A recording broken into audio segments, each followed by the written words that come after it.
Let's go and see Eeyun.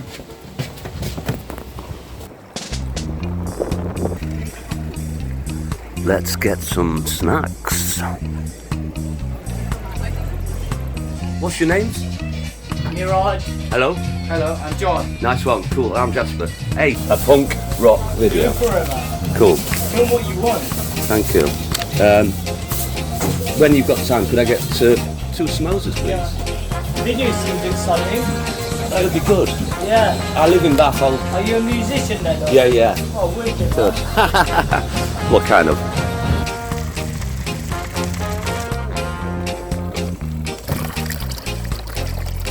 Don't drop the phone.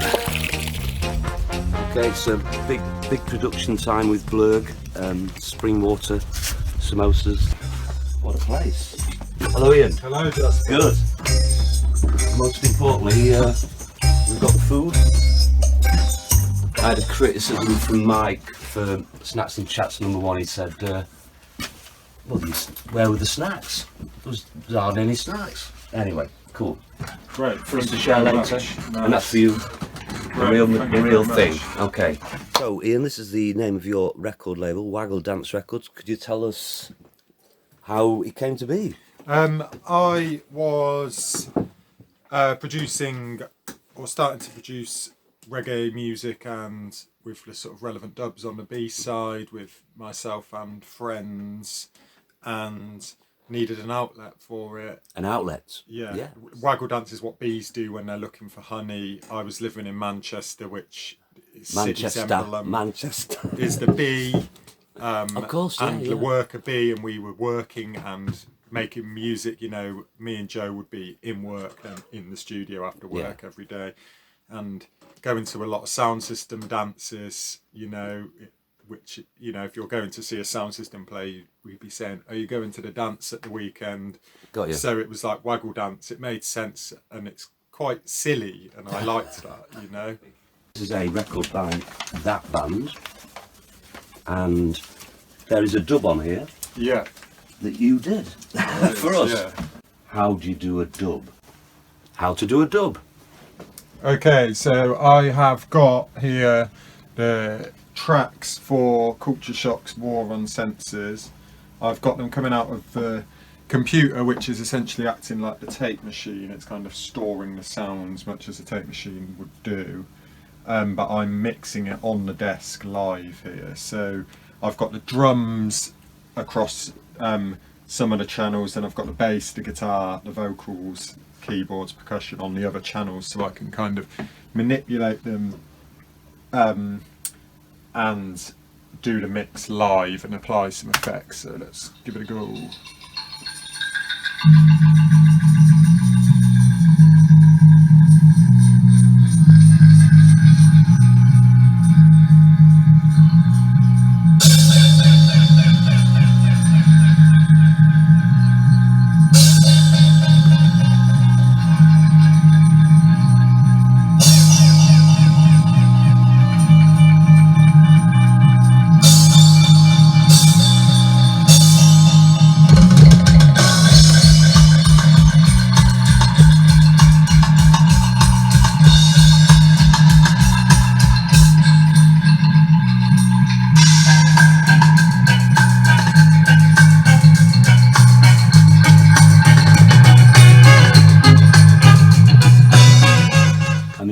Intrigued how this Autonomads, Black Star, and the corporators, how it's like one big thing.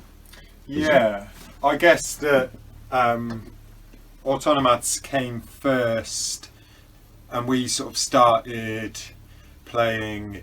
We started in 2007, and the idea was very much to kind of join. The sort of follow that sort of punky reggae tradition and the sort of its later sort of incarnations within the free festival movement that had inspired us, like RDF, AOS3, Culture Shock, AK-47s. Naturally. Yes. When we started, it was initially a bit more dubby than it ended up, really. Yeah. We would do a lot of sort of improvised sort of jams and stuff, and then things sort of fell in and became a little bit more structured, and I guess definitely it was combining punk rock and ska and reggae music. Me and Matt, who does Pumpkin Records, started jamming some reggae stuff, which then became Black Star Dub Collective, which was intending to focus more on the reggae side of things. And it did. There was loads of us, and Matt and Beanie and Joe and myself, we all sort of started experimenting, I guess, with production in our own home studios. Spaces like this.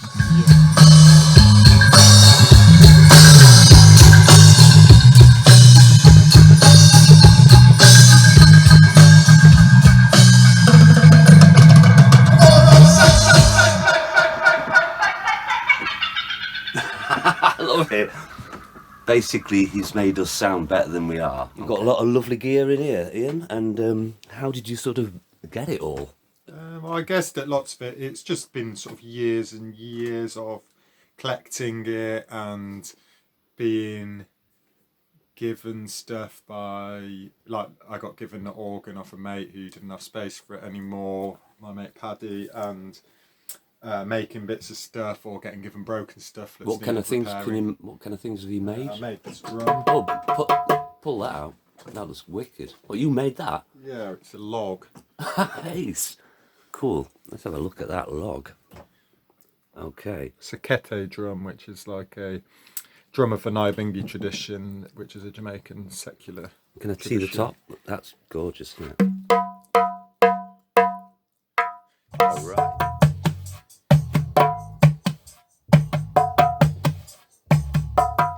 Now, the funny thing is, when I chatted to Ian about snacks and chats, Ian pointed out that chats in India are snacks. Yeah, chat is an Indian. C-H-A-A-T. Double A-T, yeah. It's an Indian snack. Ian, you quite an experienced squatter. I guess so, yeah. Yeah. Well, I don't know. How did all that come about? And also, you seem to know a lot about the rights and things. So yeah, well, I guess that, I mean, in the UK, I wasn't squatting for a particularly long time. I did live in squats in the UK and in Spain. Spain?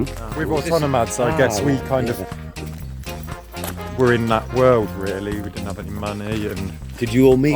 We were either on housing benefit and living in doing that and playing music, or we were squatting, and it was just it was a way to do what we wanted to do and make use of the sort of society's leftovers, really. You know? Yeah, got you. I tell you what, there's got to be more snacks in this. All right. I guess that there was always an association for me between punk rock and reggae music, and I guess growing up, you know, at 12, 13, 14 didn't really see there being much different between the two as a result of the Clash playing reggae music. So yeah, you know, and I guess similarly to how I was inspired by the graphics of punk music as well as the sounds, I was also really strongly inspired by the graphics of reggae music, and some of my sort of favourite artistic expressions in the visual sense is, you know, reggae LPs and stuff. Some of these are, you know, really important records to me, especially this one, The Heart of the Congos. This one Paul bought me, I think, for my 19th birthday. Culture, The International Herb, Tapazuki, Peace in the Ghetto. And this one especially because I grew up fairly near Birmingham, so to hear this record and then think, shit, this is from Handsworth, it was pretty mind-blowing. Feeling like an outcast growing up and going to gigs and seeing punk rockers with big Mohicans and this sort of stuff. Then going to stuff when I was a little bit older, I'd go up with a mate and we'd go up with mates of ours to this place in Birmingham to see gigs where there was always a sound system there and stuff, and seeing the sort of Rasta element with the big tam o'shanter hats and this sort of stuff, and it kind of struck a strong image against the establishment, you know. Ooh, nice. Got and seeing the sound system and being moved by it, you know, feeling that music properly. Ah, there you go. There's a bit of a sort of that's the point, isn't it? Being moved. Yeah, and it by touches by the air. It touches a Yeah. place. I don't know. I can't being, you know, I'm not really sure why I have this complete, like, I couldn't live without reggae music. Then I sort of left home very quickly at 18. Autonomad started. We were playing. We were imitating that reggae music, you know, and as time went on and I got more and more and more into it, I wanted to kind of create some music myself and with friends that I felt was a little bit more true to the original sounds. So I would be studying a little bit the movements of the bass and the drums and stuff, and gradually I guess I just started collecting bits of equipment and this sort of stuff. You know, we were very inspired by these kitchen sink films, which depicted like working class life in the north of England and the realities of it. It wasn't Hollywood. You know, we weren't singing about like cars and money. We were singing about the fact we had no cars and had no money, and the people around us didn't, and it was all tales of our life. And that idea of the kitchen sink, which later on I sort of used that concept for rhythms from the kitchen sink. We wanted to bring it home and make it understandable, you know, and I guess you can sort of immortalise a song by discussing its by making it ever relevant, can't you? By removing the sort of the time and the place. But I guess we wanted to bring it back to the time and the place to kind of make it relatable to those around us, really. Sorry, are you making enough money to keep making records? The LP that we just did, the first LP, Rhythms from the Kitchen Sink, I did like a crowdfunder pre-order. So people paid for the record on pre-order on the condition that they were basically fronting me the money to press the record. And how many people? I think maybe 100 people bought it. Cool. And that gave me just about enough to press the first album. And how much was the pressing? Two quid? No. Sorry. Just over £1,000, I think, maybe £1,200 or Got you. something. All right. For 300 records. It's sort of doable.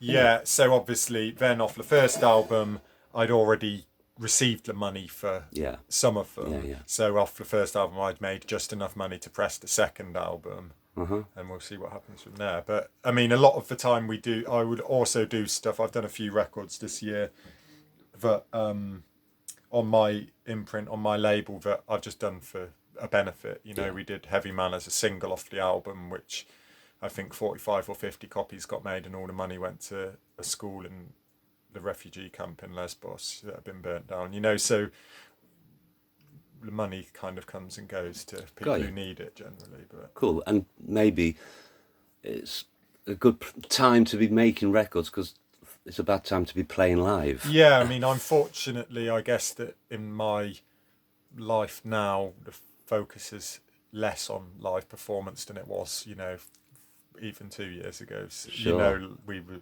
with Autonomads, we were a live band. We played hundreds of gigs in a year, you know, and now it's fortunate, really. I'm blessed that I've sort of found myself more focusing on studio work, which I'm obsessed with. So. I kind of got that. I mean, I'm glad I'm here holding this little camera because we're making this up because we're not gigging, if you know what I mean. Sure, A bit open, but what's for the future? I would just like to carry on forward, I think, making more music and hope people enjoy it. Work with new people, old people. Yeah. You know, I think for me the joy is the collaboration, really, and to, you know, having somebody in the studio for the day to voice a tune or to play some guitar or some bass or keyboards, that's the joy. And then, you know, 6 months later giving them the record they've played on or whatever, you know, that's the joy of it, really. Eeyun, I mean, I can say it for the second time, that was brilliant. We've got to hang out more. Yeah, right? for sure. Let's do that. Okay. Better hit the road, on that bike. See you later, Eeyun. Nice one.